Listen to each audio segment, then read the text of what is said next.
আল্লাহ যুগে যুগে আপনার সাহায্য দেখেছি। আল্লাহ আপনি মুসা আলাইহিস সালামকে সাহায্য করেছিলেন। আল্লাহ আপনি মুহাম্মদ রাসূলুল্লাহ সাল্লাল্লাহু আলাইহি ওয়াসাল্লামকে সাহায্য করেছেন। আল্লাহ আমরা মুহাম্মদ রাসূলুল্লাহ সাল্লাল্লাহু আলাইহি ওয়াসাল্লামের উম্মত। আল্লাহ আমাদের কেউ নাই। আল্লাহ আপনাকে দেখি নাই, আপনাকে দেখার কোনো সুযোগ নাই। আল্লাহ আপনি আমাদেরকে সাহায্য করবেন না। আল্লাহ আপনি ওয়াদা দিয়েছেন, ওয়ালা তাহসাবান্নাল্লাহা গাফিলান আম্মা ইয়া'মালুয যালিমুন। আল্লাহ আপনি ওয়াদা সত্য। আল্লাহ আপনি বলেছেন আপনি জালেমদের থেকে বেখবর নন। আল্লাহ আপনি আমাদেরকে সাহায্য করেন। আল্লাহ আপনি আমাদেরকে সাহায্য করেন। এই জালেম আমাদের উপর আল্লাহ নির্যাতন চালিয়েছে 2009 সালে। আল্লাহ 13 সালে হেফাজতের অগণিত আলেমকে শহীদ করে দিয়েছে। আল্লাহ 2018 সালে এরা আমাদের উপর হত্যাযজ্ঞ চালিয়েছে। 2021 সালে সারা দেশে 26 জনকে শহীদ করেছে। 2024 সালে এসে এরা আমাদের উপর নির্বিচারে গুলি চালাচ্ছে। আল্লাহ কখন মাতা রাসূলুল্লাহ, আল্লাহ কখন আপনি সাহায্য আসবে? আল্লাহ সাহায্য করেন, আল্লাহ সাহায্য করেন। আল্লাহ আপনি সাহায্য না করলে কে আমাদেরকে সাহায্য করবে? আল্লাহ আমাদেরকে সাহায্য করেন, আল্লাহ আমাদেরকে সাহায্য করেন। আপনি দেখিয়ে দেন, আপনি যে ওয়াদা করেছেন ইন্নাহু লা ইফলাহুয যালিমুন, জালেমদের জীবনে সফল হবে না, সেটা আমাদেরকে দেখান। আল্লাহ আমাদের অন্তরগুলোকে প্রশমিত করেন, আমাদের চোখকে শীতল করেন, আমাদের অন্তরে প্রশান্তি দান করেন। এই জালেমকে এমন নিকৃষ্ট শাস্তি দেন, দুনিয়াকে ওর জন্য নরক বানিয়ে ফেলেন, পরকালকে ওর জন্য নরক বানিয়ে ফেলেন। আল্লাহ আমাদেরকে শাস্তি দেখান। আল্লাহ আমাদেরকে আপনার আরিনা আয়াতান ফিক, আল্লাহ আমাদেরকে আপনার নিদর্শন দেখান। আল্লাহ আমরা সর্বশেষ নূহ আলাইহিস সালাম যে বদদুয়া করেছে সে বদদুয়া করছি, রব্বি লা তাযার আলাল আরদি মিনাল কাফিরিনা দাইয়ারা। আল্লাহ পৃথিবীতে একটা জালেমকে অবশিষ্ট রাখবেন না, একটা জালেমকে অবশিষ্ট রাখবেন না। আল্লাহ একটা জালেমকে অবশিষ্ট রাখবেন না। আল্লাহ খুবাইব রাদিয়াল্লাহু আনহু যে বলেছিল আল্লাহুম্মা আহসিন আদাদা, আল্লাহ একটা একটাকে গণনা করে রাখেন। ওয়াক্তুলহুম বাদাদা, আল্লাহ একটা একটাকে হত্যা করেন। ওয়ালা তুগাদি মিনহুম আহাদা, আল্লাহ একটাকে রাখবেন না। আল্লাহুম্মা শাত্তিত শামলাহুম ওয়া ফাররিক জামাআহুম ওয়া আরিনা ফীহিম আজাইবা কুদরতিক। আল্লাহুম্মা আনসুর ইসলাম ওয়াল মুসলিমিনা ফি কুল্লি মাকান, খাসাতান ফি মাওতিনিনা ওয়া খাসাতান ফি ফিলিস্তিন ওয়া ফি গাজা। আল্লাহ আজকে আমরা নিপীড়িত, নির্যাতিত। আল্লাহ উইগুরে আমরা নির্যাতিত, গাজায় নির্যাতিত, আল্লাহ বাংলাদেশে নির্যাতিত। রাসূলুল্লাহ, আল্লাহ আপনার সাহায্য কখন আসবে? আল্লাহ আমাদেরকে সাহায্য করেন, আল্লাহ আপনি আমাদেরকে সাহায্য করেন। আল্লাহুম্মা আলি কালিমাতাক ওয়া আসফিল কালিমাতাল্লাযীনা কাফারু ওয়া কালিমাতুল্লাযীনা কাফারু হিয়া সুফলা। আল্লাহুম্মা তাকাব্বাল মিন্না ইন্নাকা আনতাস সামিউল আলিম। আমিন।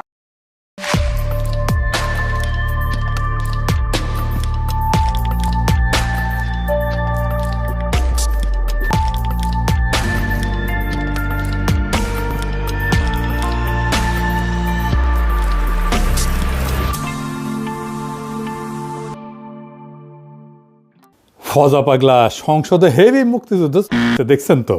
যতদিন রয়্যাল বেঙ্গল টাইগার থাকবে মুক্তিযোদ্ধা জিতবে, রাজাকার কোনোদিন এদেশে জয়লাভ করতে পারবে না।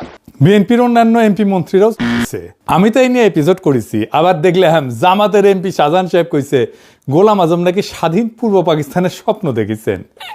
এই সংসদ একটা নাট্যশালা হয়ে যাইতেছে। মাঝে মাঝে দেখি এনসিপি মুক্তিযুদ্ধ করে সিক্কর পারে। মুক্তিযুদ্ধের নতুন রূপ তৈরি হয়েছে, মুক্তিযুদ্ধের নবায়ন হয়েছে। আমি এখন কই যাই, সবাই দেখে মুক্তিযোদ্ধা হয়ে গেছে, খালি আমি একাই রাজাকার হয়ে গেলাম। 1971-কে 2024-এর জুলাই বিপ্লবের মুখোমুখি দাঁড় করাইয়া 2024-কে বাতিল করে দেওয়ার শয়তানি অনেক আগে থেকে শুরু হয়েছে। এই শয়তানিটা শুরু করছে বিএনপি, পিছে ছিল ইন্ডিয়া আর আওয়ামী লীগের ন্যারেটিভ পাওয়ার। তাই জুলাইকে একটা দার্শনিক আর ঐতিহাসিক ভিত্তির উপরে দাঁড় করাতে না পারার দায় এখন পুরা জুলাইকে দিতে হইতেছে। মুক্তিযুদ্ধের ধারাবাহিকতায় নাকি জুলাই হয়েছে, এ বয়ান আগে আনে আসিফ নজরুল। আবার নাহিদ সংসদে দাঁড়ায় সে আসিফ নজরুলের কথা ধার করিয়া কইতেছে জুলাইয়ের মধ্য দিয়া মুক্তিযুদ্ধের নবায়ন হয়েছে। হ্যাঁ, জুলাই মুক্তিযুদ্ধেরই ধারাবাহিকতা। শুনেন, জুলাই গণ অভ্যুত্থানের মধ্য দিয়ে মুক্তিযুদ্ধের নতুন রূপ তৈরি হয়েছে, মুক্তিযুদ্ধের নবায়ন হয়েছে। ভাই মুক্তিযুদ্ধের চেতনা কোট আনকোট এইটার বিরুদ্ধেই তো জুলাই হয়েছে। শুনিছেন, একবার আসিফ নজরুলকে দিয়ে আসা ইন্টারিম বানায়া এলো, তারপরেও এদের শিক্ষা হয় না। 1971-এর ধারাবাহিকতায় জুলাই আসে নাই। 1971-এর সাথে জুলাইয়ের কোনো সম্পর্কই নাই। সম্পর্ক থাকলে জুলাইকে 71 দিয়ে ব্যাখ্যা করা যাইতো, সেটা করা যায় না। 1971 ছিল আমাদের ভুল ঠিকানা, 1947-ও ছিল তাই 2024 আমাদের ডেস্টিনি। 2024 1971-এর পোলা না, 2024 1971-এর বাপের বাপ। সেই বাপকে 1971 চিনতে পারে নাই। আমি জানি আমার কথায় মেলা হাউকাউ হবি, কিন্তু যদি বাইসে থাকি এই ন্যারেটিভ প্রতিষ্ঠা করে দিয়ে যাব ইনশাল্লাহ। আসেন আল্লাহর নামে শুরু করি। 16 জুলাই 2024 রংপুর বেগম রোকেয়া বিশ্ববিদ্যালয়ের সামনের রাস্তায় একটা ছেলে দাঁড়াইছে, হাতে শুধু একটা লাঠি, সামনে পুলিশ, শটগান উঁচায়, কয়েক গজ দূরত্ব মাত্র। ছেলেটা পিছায় না, উল্টা সামনে আগায় যায়, 2 হাত ছড়ায় দেয়, বুক চিতায় দাঁড়ায়। সে যেন বলতেছে গুলি করো, আমি প্রস্তুত। ঠিক কিনা? তাই তো, পুলিশ গুলি করলো। প্রথম গুলি ছেলেটা টলল না, দ্বিতীয় গুলি ছেলেটা মাটিতে পড়লো। আবু সাইদ, বয়স মাত্র 22। এই এক দৃশ্যের ভেতরে পুরা 2024-এর রহস্য, পুরা না বলা কথা লুকায় আছে। আবু সাইদ মরতে যায় নাই, সে জীবন দিতে গেছিল। মরতে যাওয়া আর জীবন দিতে যাওয়া দুইটা এক জিনিস না। মরতে যাওয়া বলতে কি বুঝি? রাস্তায় বাস উল্টায় মানুষ মারা যায়, রোগে মানুষ মারা যায়, ছিনতাইকারীদের ছুরিতে মানুষ মারা যায়। 71-এ পাকিস্তানি বাহিনীর হাতে গ্রামে গ্রামে মানুষ মারা গেছে, কেউ ঘরের ভেতরে, কেউ পালাইতে গিয়া, কেউ স্ত্রী সন্তান বাঁচাইতে গিয়া, এসব মৃত্যু। কিন্তু কেউই মরতে যায় নাই, তারা বাঁচতেই চাইছেন, মৃত্যু আইসা পড়ছে। এমনকি 1971-এর রণাঙ্গনের মুক্তিযোদ্ধারাও, যিনি অস্ত্র হাতে যুদ্ধে গেছিলেন, তিনিও বাঁচার আশায় গেছিলেন, জিতে ফিরে আসবো এই ভরসায়। গুলি লাগলে শহীদ, কিন্তু গুলি না লাগলে ফিরে আসবো, আমার দেশ পাবো, আমার পরিবার পাবো। যুদ্ধে গেছেন কিন্তু মরতে যান নাই। জীবন দেওয়া সম্পূর্ণ আলাদা জিনিস। জীবন দেওয়া মানে আপনি জানেন আপনি ফিরবেন না, আপনি জানেন এই কাজটা আপনার জীবন দিয়ে শেষ হবে, আর আপনি সেটা মেনে নিয়েই দাঁড়াইছেন। জুলাইয়ের শহীদেরা সবাই এই জিনিস করছে। মুগ্ধ যখন গুলির মুখে পানি বিতরণ করতেছে, সে জানতো পরের গুলি তার গায়ে লাগতে পারে। ফায়াজ যখন বুক চিতাইছে, জানতো, ওয়াসিম, অনেক, সাজিদ সবাই জানতো এই ছেলেরা বাঁচতে যায় নাই, তারা জীবন দিতে গেছে। তাহলে আবু সাইদ আলাদা কেন? আবু সাইদ এই জীবন দেওয়ার দৃশ্যটা আমাদের দেখাই দিলেন সবার আগে, সবচেয়ে স্পষ্টভাবে। হাত ছড়ানো, বুক উন্মুক্ত, গুলির মুখে স্থির। ভিডিও আছে, ছবি আছে। ওই ছবিটা একটা দলিল, ওই ভিডিওটা একটা দলিল। ওই ছবিটা শাহাদাতের ব্যাকরণ শিখাইছে, গ্রামার শিখাইছে। ওই ছবিটা দেখে কোটি মানুষ বুঝছে, এইভাবে দাঁড়াইতে হয়। তিনি জুলাইয়ের প্রথম শহীদ না, তিনি জুলাইয়ের সবচেয়ে দৃশ্যমান শহীদ। তার শাহাদাত শুধু একার সাক্ষ্য না, সেটা পুরা জুলাইয়ের সাক্ষ্যকে দৃশ্যমান করছে। এই জন্যে তার কথা বললে সব শহীদের কথা বলা হয়। আর এই প্রশ্নটাই জরুরি যে এই ছেলেরা জীবন দিতে গেল কেন? কি এমন কথা ছিল তাদের যা শুধু রক্ত দিয়ে বলা যায়? এই প্রশ্নের উত্তরেই লুকায় আছে পুরা 2024, পুরা জুলাই। 2024-এর নিরস্ত প্রতিরোধ আর শাহাদাত, এই দুইটার তফাৎ কি? তফাৎটা শুধু কৌশলের না, তফাৎটা অস্তিত্বের। অস্ত্র হাতে যুদ্ধ মানে কি? মানে আমার ক্ষমতা আছে, তোমারও ক্ষমতা আছে, দেখি কে জেতে। এটা ক্ষমতার লড়াই। আমার গুলি বরং তোমার গুলি, আমার সেনা বরং তোমার সেনা। এই যুদ্ধে আমি যদি জিতি, আমি তোমার রাষ্ট্রের জায়গায় আমার রাষ্ট্রকে বসাবো। কাঠামো এক, শুধু মালিক বদল। এটাই হয়েছে 1971-এ। আমরা পাকিস্তানি সেনাকে অস্ত্র দিয়ে হারাইছি, নিজেরা পারি নাই যদিও, ভারতীয় সেনাদের ডাইকে আনছি, আমরা জিতছি। যাই হোক, কিন্তু আমরা জিতে কি পাইছি? পাকিস্তানি কাঠামো, শুধু মালিক বদলাইছে। কেন? কারণ অস্ত্র দিয়ে আপনি ক্ষমতা বদলাইতে পারেন, কাঠামো তো বদলাইতে পারেন না। পাকিস্তান আমলে কোন কাঠামোটা বদলাইছে বলেন? কোনোটাই বদলায় নাই। অস্ত্রের যুক্তি একটাই, যার শক্তি বেশি সে যেতে। আপনি যদি অস্ত্র দিয়ে যেতেন, আপনি সেই যুক্তিকেই বৈধতা দিতেছেন, তাহলে আপনার নিজের রাষ্ট্র সেই একই যুক্তিতে চলবে তো। এই জন্য 1971-এর পরে বাকশাল আসছে, স্বৈরশাসন আসছে, আয়না ঘর আসছে, হাসিনা আসছে, কারণ যুক্তি বদলায় নাই, শুধু শক্তিধর বদলাইছে। এইবার দেখেন 2024-এ কি হয়েছে। আবু সাইদের হাতে শটগান ছিল না, কামান ছিল না, বন্দুক ছিল না, ভারতীয় সেনাবাহিনী পাশে ছিল না, তার হাতে ছিল একটা লাঠি আর তার বুক। ক্ষমতার হিসাবে এটা একটা অসম যুদ্ধ। আবু সাইদের জেতার কোনো সম্ভাবনা ছিল না, কিন্তু আবু সাইদ জেতার জন্য তো দাঁড়ায় নাই, তিনি দাঁড়াইছিলেন সাক্ষ্য দিতে। অনেকে বলবে এটাই তো গান্ধীর অহিংসা, নিরস্ত্র প্রতিরোধ। না, এটা গান্ধীর অহিংসা না। কেন আবু সাইদের প্রতিরোধ গান্ধীর অহিংসা না? গান্ধীর অহিংসা ছিল একটা কৌশল। উনি বুঝছিলেন যে ব্রিটিশের অস্ত্র আছে, আমাদের নাই, তাই অস্ত্রের লড়াইয়ে যাব না, বরং নৈতিক চাপ দিয়ে ব্রিটিশকে লজ্জায় ফেলবো। সেজন্য অনশনে যাইতো। গান্ধী বলতো না মরতে আসছি, বলতো জেলে যাব, অনশন করব, লজ্জা দিব। তো আবু সাইদ এটা করেন নাই, তিনি গেছেন সাক্ষ্য দিতে, শাহাদাত বরণ করতে। গান্ধী রাষ্ট্রের ন্যায় বিচার চ্যালেঞ্জ করতেছেন, আবু সাইদ রাষ্ট্রের সার্বভৌমত্বের ধারণাকে চ্যালেঞ্জ করতেছেন। প্রথমটা সংস্কারের দাবি, দ্বিতীয়টা কাঠামো ভাঙার দাবি। এইখানেই 2024 আলাদা। এই জন্য গান্ধীর ভারত আজকেও ব্রিটিশ কাঠামোতে চলে। সংসদ ভবন ব্রিটিশ, আইন ব্রিটিশ, আমলাতন্ত্র ব্রিটিশ, শুধু সাদা চামড়ার জায়গায় বাদামি চামড়া। কিন্তু 2024-এর শাহাদাত হাসিনার কাঠামোর বৈধতাকে ধ্বংস করে দিছে। শাহাদাত মানে কি? শুধু জীবন দেওয়া? শাহাদাত 3 অর্থের একটা শব্দ। শাহাদাত শব্দের তিনটা অর্থ। প্রথম অর্থ সাক্ষ্য দেওয়া। একজন মুসলমান যখন বলে আশহাদু আল্লাহ ইলাহা ইল্লাল্লাহ, সে তখন সাক্ষ্য দিতেছে আল্লাহ ছাড়া কোনো উপাস্য নাই। দ্বিতীয় অর্থ সত্যের পক্ষে দাঁড়ানো, শুধু মুখে বলা না, শরীর দিয়ে দাঁড়ানো। তৃতীয় অর্থ মৃত্যু, যখন সাক্ষ্য রাখার জন্য জীবন দিতে হয় সেই সাক্ষ্যটা তখন শহীদ। শাহাদাত মানে এমন এক সাক্ষ্য যা শরীর দিয়ে লেখা, রক্ত দিয়ে লেখা। আবু সাইদ যখন বুক চিতায় দাঁড়াইলো, তার শরীর ছিল কলম, তার রক্ত ছিল কালি। সে লিখতেছিল একটা বাক্য যেটা মুছা যাবে না। কোন বাক্য লিখতেছিল তাহলে আবু সাইদ? লিখছে তোমাদের রাষ্ট্র চূড়ান্ত না, তোমাদের গুলি চূড়ান্ত না, তার উপরে একজন আছেন, তার কাছ থেকে হিসাব হবে। এই বাক্য নতুন না, এই বাক্য তিতুমিল লিখছিলেন নারকেল বাড়িয়ায়, দুদুমিয়ার ফাড়ায় যে কৃষকেরা লিখছিলেন জমিদারের লাঠির সামনে। আর এই বাক্য আবু সাইদ লিখলেন 2024 রংপুরের রাজপথে। আবু সাইদ এক মুহূর্তে সে দীর্ঘ সিলসিলায় গিয়া দাঁড়াইলেন, আর রাষ্ট্র ওই মানুষটাকে আটকাইতে পারলো না। তার পথ ধরে আবাবিলের মতো আসলো লাখো লাখো কোটিতে কোটিতে তরুণ। রাষ্ট্র কেন এই মানুষটাকে আটকাইতে পারে না? আধুনিক রাষ্ট্র মানুষকে নিয়ন্ত্রণ করে দুইটা জিনিস দিয়ে, ভয় আর লোভ। ভয় মারতে পারে, জেলে পড়তে পারে, পরিবার ধ্বংস করতে পারে, গুম কইরা ফেলতে পারে, তাই চুপ থাকো। লোভ চাকরি দেবে, ঠিকাদারি দেবে, ব্যাংক লুট করতে দেবে, তাই বশ্যতা স্বীকার করো। এনে দুই যন্ত্র দিয়ে হাসিনা 15 বছর চলছে। কিন্তু আবু সাইদ যখন বুক পাইতে দাঁড়াইলো, সেই মুহূর্তে রাষ্ট্রে পুরো যন্ত্র অচল। কেন? কারণ যে বিশ্বাস করে মরলে শহীদ, জান্নাতে যাব, তার উপরে ভয়ের কোনো ক্ষমতা নাই তো। যে বিশ্বাস করে এই দুনিয়ার চাকরি, প্রমোশন, প্লট সব অর্থহীন, আসল হিসাব আখিরাতে, তার উপরে লোভের কোনো ক্ষমতা নাই। রাষ্ট্রের হাতে আর কোনো অস্ত্র নাই। এটাই বাঙ্গু এলিটকে সবচেয়ে বেশি কাঁপাইছে। বাকশাল তাদের কাঁপায় নাই, আয়নাঘর তাদের কাঁপায় নাই, হাসিনার শাসন তাদের কাঁপায় নাই, 1/11 তাদের কাঁপায় নাই, ভারতীয় আধিপত্যবাদ তাদের কাঁপায় নাই। যা কাঁপাইছে তরুণদের সে আত্মসমর্পণের দৃশ্য। কার কাছে আত্মসমর্পণ? রাষ্ট্রের কাছে না, আল্লাহর কাছে। জার্মান আইন দার্শনিক কার্ল স্মিথ 1922 সালে বললেন, আধুনিক রাষ্ট্রের সব ধারণায় আসলে চুরি করা থিওলজি। আধুনিক রাষ্ট্রের একটা ধারণা আছে সোভারেন, সার্বভৌম, চূড়ান্ত রাষ্ট্র, চূড়ান্ত সার্বভৌম, যার উপরে কেউ নাই। এটা আল্লাহর গুণাবলী থেকে চুরি করা। আরেকটা ধারণা আছে স্টেট অফ এক্সেপশন, জরুরি অবস্থা। রাষ্ট্র বলে আজ আইন কাজ করবে না, সংবিধান স্থগিত, আমার ইচ্ছায় চলবে, এটাই চলবে। এটাই সার্বভৌমত্ব, এটাই সবচেয়ে বড় চুরি। ভাবেন, মুসা নবীর সামনে সাগর 2 ভাগ হয়েছিল কেন? কারণ আল্লাহ চাইছিলেন। প্রকৃতির নিয়ম সেই মুহূর্তে স্থগিত হয়ে গেছিল। ইব্রাহিম নবীকে আগুনে ফেলা হয়েছিল, আগুন পুড়াইতে পারে নাই, কারণ আল্লাহ চাইছেন, নিয়ম স্থগিত। এক্সেপশন, নিয়মের উপরে দাঁড়ায় নিয়ম স্থগিত করার ক্ষমতা, এটাই সার্বভৌমত্ব। এটা একমাত্র আল্লাহর, কেউ পারে না। এটা আর কেউ পারে না। আধুনিক রাষ্ট্র ওই ক্ষমতাটা চুরি করছে, সে বলে আমি পারি। হাসিনা যখন বলে জরুরি অবস্থা, উনি বলতেছেন সংবিধান কাজ করবে না। যখন বলতেছে আদালত আমার ইচ্ছায় চলবে, নির্বাচন আমার ইচ্ছায় আসবে, কে এমপি হবে আমি ঠিক করব, কে বেঁচে থাকবে, কে মারা যাবে, কে গুম হবে, কাকে গুলি করব, কাকে বাঁচতে দেবো না, কাকে দেশান্তরী করব, এটাই আমি ঠিক করব। সে তখন নিজেকে আল্লাহর জায়গায় বসাইতেছে। তিনি বলতেছেন নিয়ম স্থগিত করার ক্ষমতা আমার। এই ক্ষমতা মানুষের না, এই ক্ষমতা রাষ্ট্রের না, এই ক্ষমতা একমাত্র আল্লাহর। আর সবচেয়ে গভীর চুরি দিন আর দুনিয়ার বিভাজন। রাষ্ট্র বলে ধর্ম প্রাইভেট, রাজনীতি পাবলিক।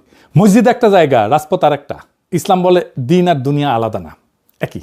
পাকিস্তান এই চুরির উত্তরাধিকারী, বাংলাদেশে ওই চুরির উত্তরাধিকারী, হাসিনার রাষ্ট্রীয় চুরির উত্তরাধিকারী। আবু সাইদ বুক পেতে দাঁড়ানো সেই দাবিকে এক লহমায় চুরমার করে দিল। সে বলল তুমি চূড়ান্ত না, তোমার রাজপথ মসজিদ বিভাজন আমরা মানি না। এই এক বিশ্বাসে পুরো রাষ্ট্রের ভিত্তি কাঁপলো। হাসিনা পলাইলো। তারেক রহমান বলছিল শহীদরা শুধুমাত্র একটা সংখ্যা না, একটা প্রাণের সমাপ্তির অর্থ হইল একটা পরিবারের মৃত্যু, একটা স্বপ্ন এবং সম্ভাবনার অবসান। আসলে কি শহীদের মৃত্যু স্বপ্ন আর সম্ভাবনার অবসান? শহীদরা মরে না, না, শহীদরা মরে না, সে মহাজীবনে যায়। কিভাবে? কোরআনে একটা আয়াত আছে, আপনারা জানেন, আল্লাহর পথে যারা নিহত হয় তাদের মৃত বলো না, বরং তারা জীবিত। কিন্তু তোমরা তা বুঝতে পারো না। এটা শুধু ধর্মীয় সান্ত্বনা না, এটা অস্তিত্বের সত্য। আমাদের সাধারণ জীবন কি? জন্ম, খাওয়া, বাঁচা, কাজ, বার্ধক্য, মৃত্যু, শেষ, মাটির নিচে পৌঁছে যাওয়া। কিন্তু শহীদের জীবন আলাদা। শহীদের মৃত্যুর মুহূর্তে সে এক সাধারণ জীবন থেকে বাইর হয়, এক মহাজীবনে প্রবেশ করে। সে মহাজীবন যা এই ডেল্টার মাটিতে গাথা।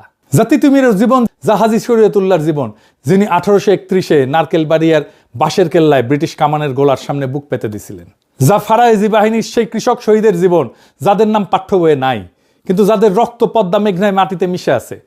যা 1943 দুর্ভিক্ষে মইরা যাওয়া সেই লক্ষ লক্ষ হতভাগ্য বাঙালির জীবন, যারা ব্রিটিশ সাম্রাজ্যের লুটের সাক্ষী।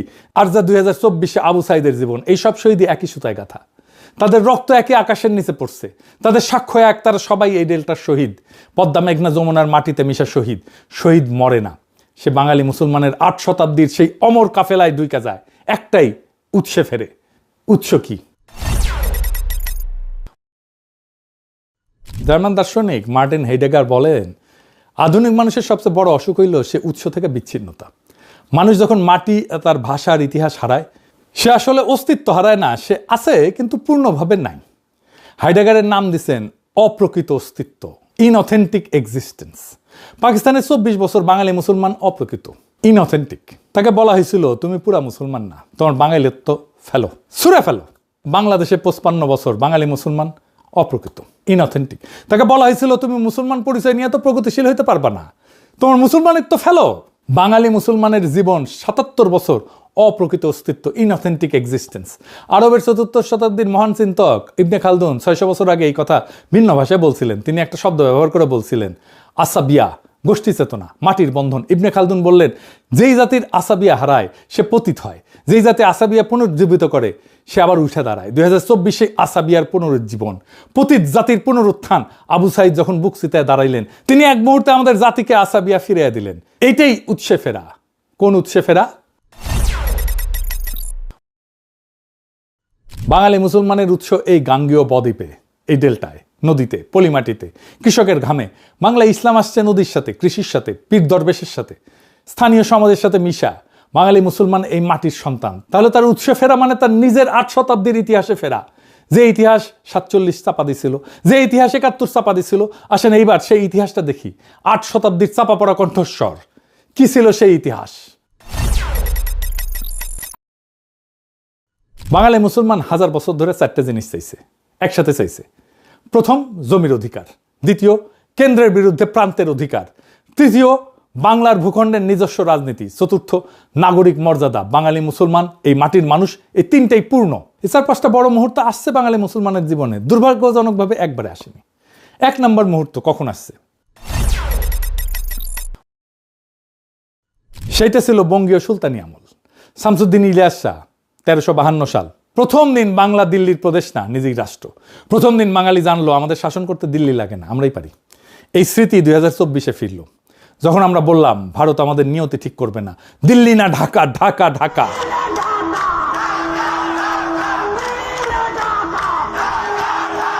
এই স্লোগানের গভীর তাৎপর্য বুঝতে না পেরা আবার অনেকে স্লোগান দেয় পিন্ডি না ঢাকা, ওয়াশিংটন না ঢাকা। যাই হোক, সেই 670 বছরের আগের উৎসে ফেরা ছাড়াও আর এক উৎসে আমরা ফিরছি।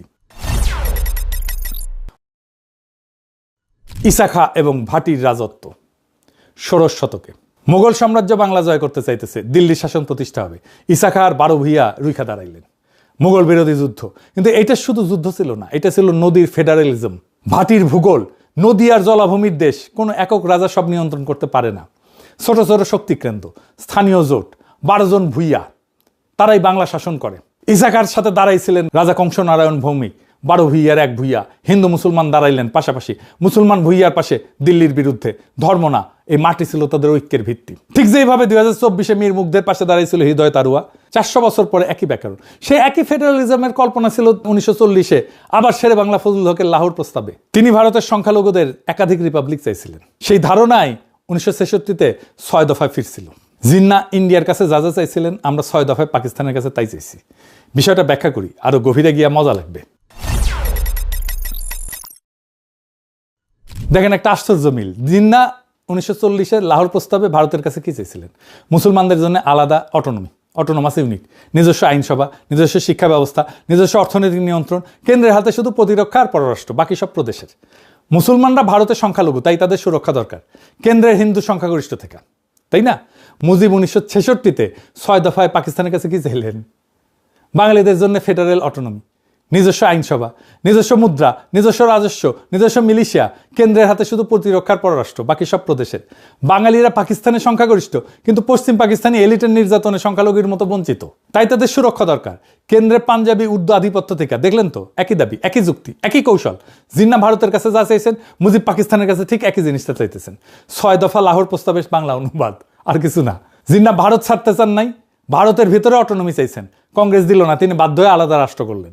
মুজিব পাকিস্তান ছাড়তে চান নাই, পাকিস্তানের ভিতরে অটোনমি চাইছেন, ভুট্টো ইয়া দিল না, তিনি বাধ্য হয়ে আলাদা রাষ্ট্র করলেন। পাকিস্তান বাধ্য হয়ে, বাংলাদেশও বাধ্য হয়ে। দুটাই কারেকশন, দুটাই প্ল্যান বি। জিন্নার প্ল্যান এ ছিল ভারতের ভিতরে মুসলমানের অটোনমি, ব্যর্থ হয়েছে। তারপরে প্ল্যান বি হয়েছে পাকিস্তান। মুজিবের প্ল্যান এ ছিল পাকিস্তানের ভিতরে বাংলার অটোনমি, ব্যর্থ হয়েছে। Plan B Bangladesh. 2 ফাউন্ডার, একই প্লেবুক। আর এই জন্যেই দুই রাষ্ট্র শেষমেশ একই রকম হয়ে গেল। কারণ যেই রাষ্ট্রের প্ল্যান এ ছিল অন্য রাষ্ট্রের ভিতরে থাকা, সেই রাষ্ট্র প্ল্যান বি হিসেবে দাঁড়াইলেও কখনো নিজস্ব ডেস্টিনি তৈরি করতে পারে না। সে শুধু আগের কাঠামোর কপি বানায়। পাকিস্তান ব্রিটিশ ভারতের কাঠামোর কপি, শুধু মুসলমান পরিচয়ের পোশাকে। বাংলাদেশ পাকিস্তানের কাঠামোর কপি, শুধু বাঙালি পরিচয়ের পোশাকে। দুটোই অন্যের ছায়া, নিজস্ব ভিত্তি নাই। এই জন্যই 2024 ভিন্ন।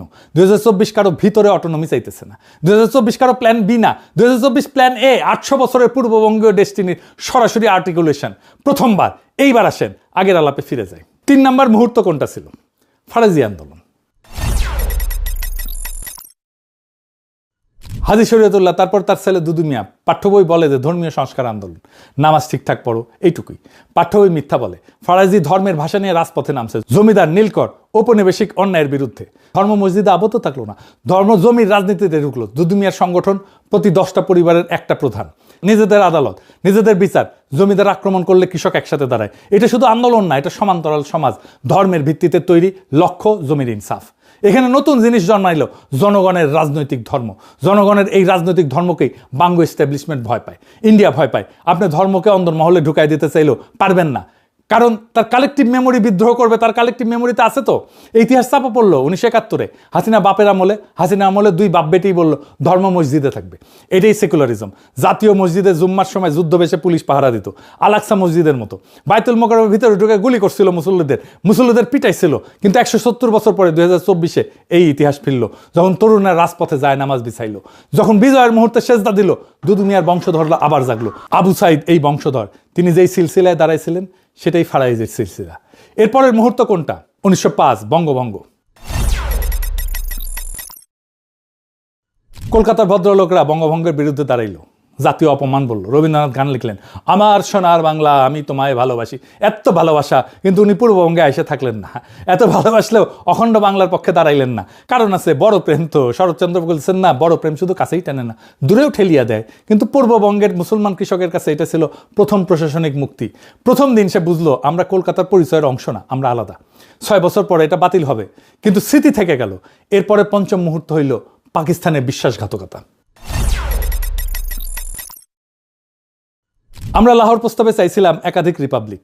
জিন্না আর মুসলিম লীগ যে পাকিস্তান বানাইলো সেটা একক কেন্দ্রীভূত, করাচি নিয়ন্ত্রিত। লাহোর প্রস্তাবের সাথে বিশ্বাসঘাতকতা। পাকিস্তানের কল্পনার মধ্যে দিয়ে যে বিকল্প পথের সন্ধান করছিল আমাদের পূর্বপুরুষেরা, সেটা ফেল করলো। কেমনে? সোহরাওয়ার্দীকে ছুঁড়ে ফেললো। পাকিস্তানকে কে আনছিল? জিন্না ছিলেন আইনজীবী, বোম্বের বাসিন্দা, বাংলা চিনতেন না। বাংলায় পাকিস্তান আনছিল মূলত একজনই, হোসেন শহীদ সোহরাওয়ার্দী। তিনি ব্রিটিশ বাংলার শেষ মুখ্যমন্ত্রী। 1946-এ ফাইনাল নির্বাচনে, যেই নির্বাচন ছিল পাকিস্তানের ম্যান্ডেটের নির্বাচন, তিনি বাংলায় মুসলিম লীগের ভূমিধ্বস বিজয় অর্গানাইজ করছিলেন। পাকিস্তানের ধারণা বাংলার মাটিতে প্রতিষ্ঠা তার অক্লান্ত পরিশ্রমের ফসল। এবার দেখেন পাকিস্তান তাকে কি দিল। 1947-এর অগাস্ট কেন্দ্রের ক্যাবিনেট গঠিত হইল, সোহরাওয়ার্দী জায়গা পেল না। বাংলা থেকে ক্যাবিনেটে ঢুকলো ফজলুর রহমান নামে অখ্যাত ব্যক্তি, শিক্ষামন্ত্রী, যার ছেলে, মনে রাখেন নামটা, সালমান এফ রহমান। 77 বছর পর হাসিনা ফ্যাসিবাদের অর্থনৈতিক স্থপতি। এই এক জেনারেশনাল কন্টিনিউটি। পূর্ব বাংলার প্রথম মুখ্যমন্ত্রী নির্বাচন সোহরাওয়ার্দী হারলেন কেন? কারণ তার সাপোর্ট বেস ছিল পশ্চিমবাংলায় মুসলিম এমপিদের মধ্যে। স্যার সিরিল র্যাডক্লিফের কলমে সেই এমপিরা ভারতে চলে গেছেন। জিতলেন খাজা নাজিমুদ্দিন, এক অপদার্থ লোক, সাথে নাই পাশে নাই কিসিমের। হ্যাঁ, যাই হোক, এইটা দুর্ঘটনা না, এটা নকশা। 1948-এ পাকিস্তানের বয়স 1 বছর। সোহরাওয়ার্দীকে মুসলিম লীগ থেকে বহিষ্কার করা হইল, গণপরিষদ থেকে বহিষ্কার করা হইল। যিনি পাকিস্তান আনছিলেন তিনি পাকিস্তানে অবাঞ্ছিত হয়ে গেলেন। পাকিস্তানের জন্মের প্রথম বছরে যে বাঙালি তাকে আনছিল তাকে ছুঁড়ে ফেলে দিছে। এটা ভুল সিদ্ধান্ত না, এটা পাকিস্তানের ডিএনএ ছিল। আর এই ছুঁড়ে ফেলা সোহরাওয়ার্দী কি করলেন? নতুন দল গঠন করলেন, আওয়ামী মুসলিম লীগ। মৌলানা ভাসানী সভাপতি। পাকিস্তানের বছর 2 বছর। বাংলার অর্গানাইজার পাকিস্তানের এগেনস্টে নতুন দল বানাইতেছেন। এই রিজেক্ট হওয়া সোহরাওয়ার্দীর হাত থেকেই ভাষা আন্দোলন, যুক্ত ফ্রন্ট, 6 দফা, মুক্তিযুদ্ধ সব শুরু। আইয়ুব খানের আত্মজীবনী ফ্রেন্ডস নট মাস্টার্সে 25 পৃষ্ঠায় সোহরাওয়ার্দী নিজে স্বীকার করছে পূর্ব পাকিস্তানের যত আন্দোলন সব তিনি কলকাঠি নাড়াইছেন 1947-এর ক্ষোভ থেকে। মানে 1971 শুরু হয়েছে 1947-এ। এই কথা সোহরাওয়ার্দী নিজেই লিখে গেছে। পাকিস্তান যেদিন বাংলার অর্গানাইজারকে সোহরাওয়ার্দীকে ছুঁড়ে ফেলছে সেই দিনই পাকিস্তান হারছে। বাকিটা 24 বছরের সময়ের ব্যাপার মাত্র। আর শুধু সোহরাওয়ার্দী না, পাকিস্তান শুধু মুসলমানের রাষ্ট্র হবে এই কথা কিন্তু ছিল না, পাকিস্তান হবে ভারতের সংখ্যালঘুদের রাষ্ট্র।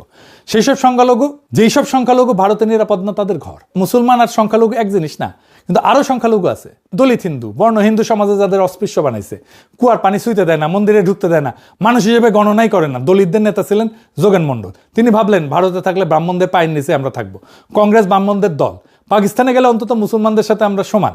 মুসলমান আর দলিত একসাথে, দুইটাই সংখ্যালঘু, দুইটাই বর্ণ হিন্দুর হাতে নির্যাতিত। তিনি পাকিস্তান আন্দোলন করলেন, দেখা দেখি লক্ষ লক্ষ দলিত হিন্দু পাকিস্তান আন্দোলনের সমর্থন দিলেন।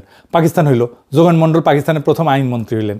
তারপর কি হইল, কয়েক বছরের মধ্যে দলিতদের উপরে নির্যাতন শুরু, জমি দখল, মন্দির ভাঙা, মেয়েদের তুলে নেওয়া। হিন্দু তা সে দলিত হোক, ব্রাহ্মণ হোক, হিন্দুই, পাকিস্তানে সে অপান্তীয়। যোগেন মন্ডল মন্ত্রী থেকে দেখতেছেন, কিছুই করতে পারতেছেন না। যার সমর্থনে আসছেন তাদেরকেই বাঁচাইতে পারতেছেন না। 1950 সাল তিনি পদত্যাগপত্র লিখে রাতের অন্ধকারে ভারত পালাইলেন। পদত্যাগপত্রে লিখলেন, জিন্নাকে বিশ্বাস করছিলাম, ভুল করছিলাম, দলিতদের পাকিস্তানে নিয়ে আসার জন্য আমি দায়ী, এই দায় আমি বহন করব। যে দলিত হিন্দুরা যোগেন মন্ডলের কথায় পাকিস্তান চাইছিলেন, তারা কোন মুখে তাকে দেখবেন? পাকিস্তান তাদেরও বিশ্বাসঘাতকতা করছে। দুইটা ঘটনা পাশাপাশি দেখেন। সোহরাদ্বীপ বাঙালি মুসলমান, পাকিস্তান আনছেন 1948 সুরে ফেলে। যোগেন মন্ডল দলিত হিন্দু, পাকিস্তান আনছেন 1950 পালাইতে বাধ্য। পাকিস্তান জন্মের 3 বছরের মধ্যে তার 2 ফাউন্ডারকে সুরে ফেলছে। এটা দুর্ঘটনা না। পাকিস্তান বাঙালিদের কণ্ঠস্বর গ্রহণ করার জন্য ডিজাইন করা ছিল না, দলিতদের কণ্ঠস্বর গ্রহণ করার জন্য ডিজাইন করা ছিল না। পাকিস্তান ছিল পাঞ্জাবি উর্দুভাষী আশরাফ এলিটের জন্য একটা যন্ত্র। বাকি সবাই বাঙালি হোক, দলিত হোক, সিন্ধি হোক, বেলুচ হোক, সবাই আজাইরা, সবাই ঝামেলা। চাইছিলাম এক জিনিস, পাইলাম আর এক জিনিস।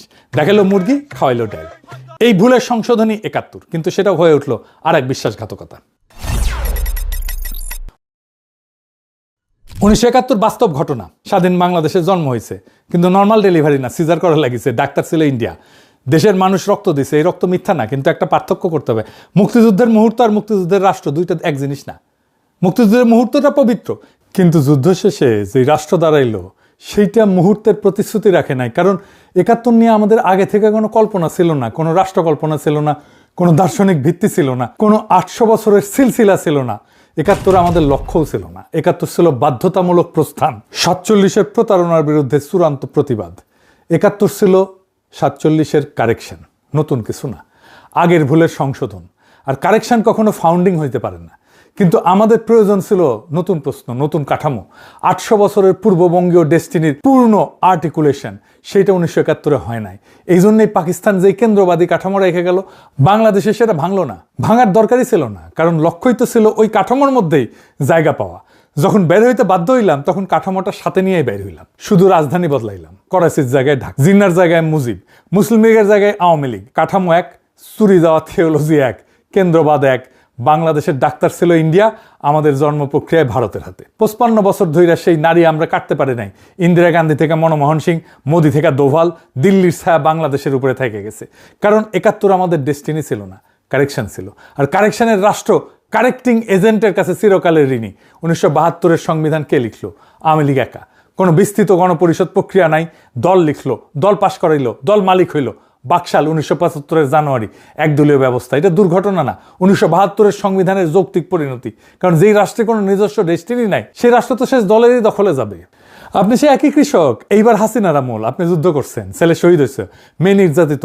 এইবার নতুন রাষ্ট্র আপনাকে কি বললো? বললো তুমি বাঙালি, ভালো কথা, কিন্তু তুমি এই নামাজ রোজা এত বেশি করো। এটা তো পাকিস্তানি ব্যাপার, এটা তো মুসলমানি ব্যাপার। তুমি তো প্রগতিশীল হতে পারবে না। তোমার দাড়ি টুপি কেন? তুমি মৌলবাদী। তোমার মাদ্রাসা কেন?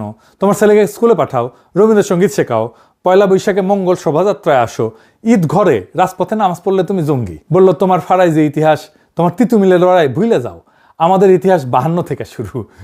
বললো তোমার সংস্কৃতি মানে রবীন্দ্রনাথ, ছায়ানট। পাকিস্তান যে অংশ ছাঁটাই করতে চাইছিল, বাংলাদেশ ঠিক তার উল্টা অংশ ছাঁটাই করতে চাইল। পাকিস্তান বাঙালি অংশ বললো অতিরিক্ত, বাংলাদেশ মুসলমান অংশ বললো অতিরিক্ত।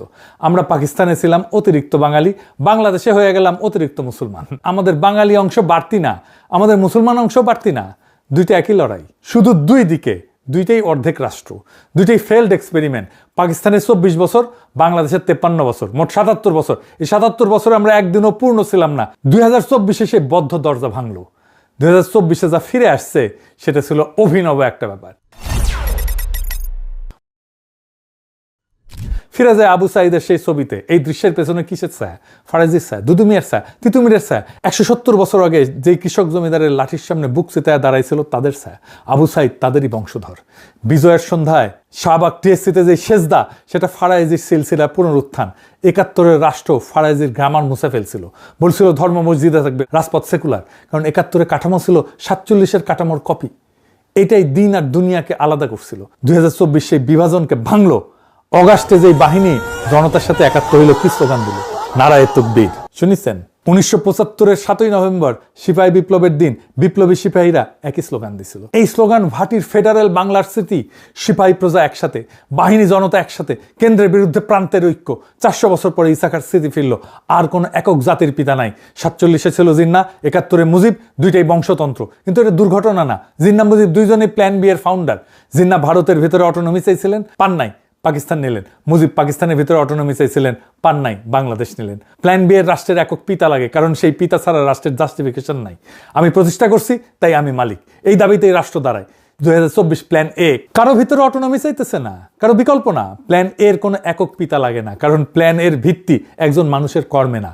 800 বছরের সিলসিলায় আবু সাইদ আছেন, মুগ্ধ আছেন, ফায়াজ আছেন, কিন্তু কেউ পিতা না, সবাই সাক্ষী। ভাটির 12 ভূঁইয়ার গ্রামার ফিরল। কোনো একক সম্রাট না, বহু কেন্দ্র, বহু কণ্ঠস্বর, সবাই এই মাটির পক্ষে। আর হাসিনার পলায়ন ভারতে, এই দৃশ্যটা মনে রাখেন। 1971-এ পাকিস্তানি বাহিনী ভারতীয় যৌথ কমান্ডের কাছে আত্মসমর্পণ করছিল। সিজারের ডাক্তার ছিল ইন্ডিয়া। 2024-এ মুজিব বংশের শেষ উত্তরাধিকারী সেই ভারতেই পলাইলো শরণার্থী হয়ে। 53 বছর পর সিজারের সেই ডাক্তার আসলে কি ছিল সেটা প্রকাশ হইল। হাসিনা পলায়নের মধ্যে দিয়ে মুক্তিদাতা ছিল না, মালিক ছিল, মালিক। সে দাসকে নিয়ে গেছে। 71-এ যাকে আমরা মুক্তিদাতা ভাবছিলাম, আসলে ছিলেন আমাদের নারী ধরা মালিক। হাসিনা পলায় গিয়া সেই মালিকের পায়ের কাছে আশ্রয় নিল। আর সেই মুহূর্তে ভারতের ছায়া বাংলাদেশের উপর থেকে সরে গেল। 53 বছর ধরে যেই নারী আমরা কাটতে পারি নাই, 2024-এ সেটা কাটা পড়লো। কে কাটলো? আবু সাইদ, মুগ্ধ, ফায়াজ, সব শহীদ। তাদের রক্ত সেই নারী কাটার ছুরি। কারণ যেই রাষ্ট্রের নিজস্ব ডেস্টিনি নাই, সে চিরকাল কারেক্টিং এজেন্টের কাছে ঋণী। কিন্তু যে রাষ্ট্রের 800 বছরের সিলসিলা আছে, সে কারো কাছে ঋণী না। ইসাকা যেইভাবে কোনো বিদেশি বন্ধুর সাহায্য ছাড়া কেন্দ্রের বিরুদ্ধে দাঁড়াইছিলেন, 2024-এ সেই গ্রামারে ফিরল। 47 ছিল ব্রিটিশের দয়া, 71 ছিল ভারত ধাত্রী। 2024 কারো ছায়া না, নিজস্ব শক্তিতে। প্রথমবার এনসিপি আপনাদের মুক্তিযুদ্ধের ধারাবাহিকতার বয়ান ছাড়েন। 2024 ধারাবাহিকতা না। 2024 47 আর 71-এর বিরুদ্ধে 8 শতাব্দীর প্রতিশোধ। সেই প্রতিশোধের ব্যাকরণ, এই প্রতিরোধের সিলসিলা যারা জানে না, তারা জুলাইকে বোঝে না। এই প্রতিশোধের আগুন নিভতে দেব না, নেভানো যাবে না। ইনকিলাব জিন্দাবাদ।